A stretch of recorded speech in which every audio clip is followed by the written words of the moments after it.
protest for one reason. This reason is to show the country that conservatives are against police actions around the world. This is a neocon movement that started this. And Ron Paul put out the call, I think it was June 15th on the Florida House, where he said, we're going to Syria. We're going to be involved in another unconstitutional war. This thing could drag out for another 10 years. We might be over there for another 50 years. John McCain told us 100 years might be okay. I don't think it is. I don't think most of you think it is. And most importantly, the troops, what do they think? They support people like Ron Paul. So I want to introduce you to Daniel Rufty, who has served in Iraq, to give you his thoughts on why we are there, what we are doing, and what we should be doing. So please join me in welcoming Daniel Rufty.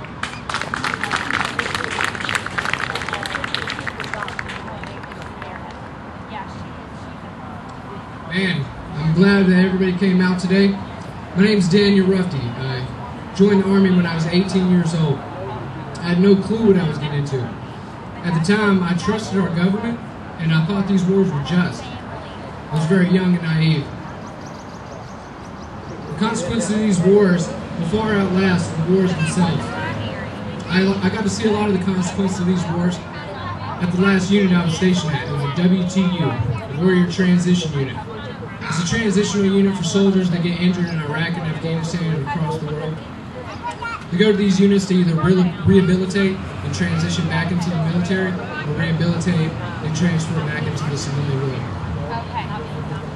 Got to see a lot of soldiers that were either shot in combat or blown up in combat, came back with missing limbs. The most common problem is the psychological damage that a lot of them receive. The consequences of these wars will far outlast the wars themselves. The psychological damage that a lot of these soldiers received will last their entire life. It's expensive. It's expensive to take care of these soldiers. They deserve it. You know, they didn't sign up to fight for Afghanistan and Iraq. They signed up to fight for this country and defend this country. The psychological damage that they receive is very imminent right now. There's more deaths due to suicide this year than there's due in combat. Soldiers see the only way out of this damage is to take their own life.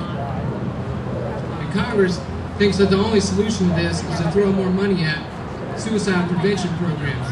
I have a much more conservative and cost-effective approach than that. Bring home the troops now.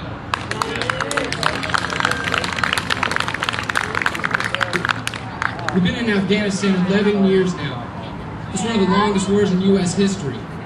Longer than World War II, longer than World War I. Cave hunting, IED placing terrorists, worse than Hitler?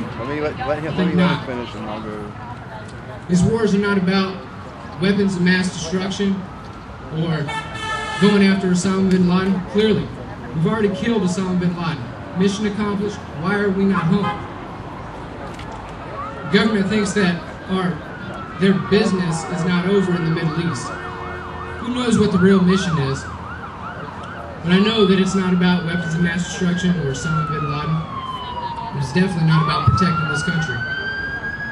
Think about it for a common sense approach. If I was going to defend this area right here, would I take half of my defense and move it days away from coming back here in case of an emergency?